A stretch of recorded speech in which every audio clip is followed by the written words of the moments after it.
Hello everyone, আজকে দুপুরে চিংড়ি মালাইকারি করব। তো সেই জন্য প্রিপারেশন চলছিল, মাছও ছিল সঙ্গে, সেটা অবশ্যই পরে রান্না করব।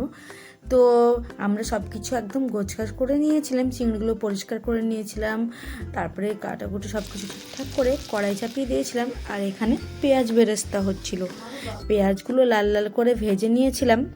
যতক্ষণ না ঠিকঠাকভাবে লাল হচ্ছিল ততক্ষণ নেড়ে ভেজে নিচ্ছিলাম এবং দেখছিলাম যে ঠিকঠাক হয়েছে কি না। তারপরে আস্তে আস্তে ভেজে নেওয়ার পরে যখন কমপ্লিট হয়ে গেল বেরেস্তা, তখন সেটা তুলে নিলাম। তারপরে সেম প্রসেসেই আমরা আরও মশলা, যেমন টমেটো দিয়ে দিয়েছিলাম তেলে। এটাও সেম ভাজাই করব, মানে লাল লাল করে ভাজা করব, যেন না ঘেটে যায় তেলের সঙ্গে।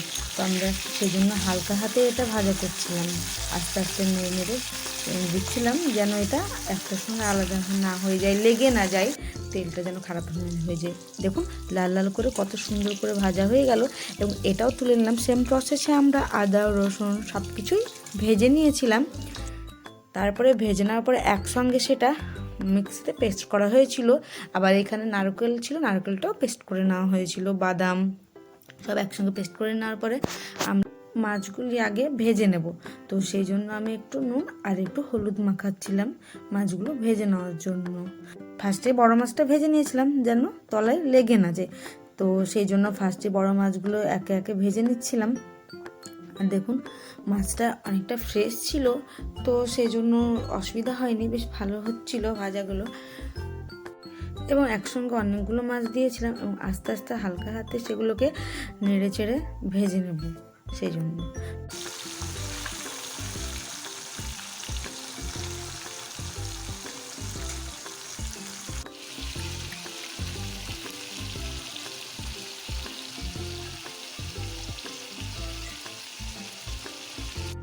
দেন বড় মাছগুলো ভেজে নেওয়ার পরে আমি ছোটো মাছগুলো, চিংড়ি মাছগুলো দিয়ে দিয়েছিলাম তেলে।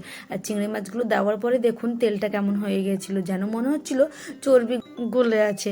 তো আস্তে আস্তে এভাবে ভেজে নেওয়ার পরে আমরা তেলেই লবণ দিয়ে দিয়েছিলাম এবং লবণ দেওয়ার পরে এখানে হলুদ এগুলো, তারপরে গোটা গরম মশলা এগুলো দিয়ে একটু নাড়াচাড়া করে নিচ্ছিলাম। এবং নাড়াচাড়া করার পরে আমরা যে পেস্টগুলো বানিয়ে রেখেছিলাম ওগুলো ইউজ করব। যেহেতু ওই মশলাগুলো ভাজা ছিল, সেই জন্য হলুদের লবণটাকে আমি তেলেই ভেজে নিচ্ছিলাম, যেন পরে সময় না লাগে। তো সেই জন্য এগুলো ভেজে নেওয়ার পরে ওই যে পেস্ট করা মশলাটা ওটা দিয়ে দেবো।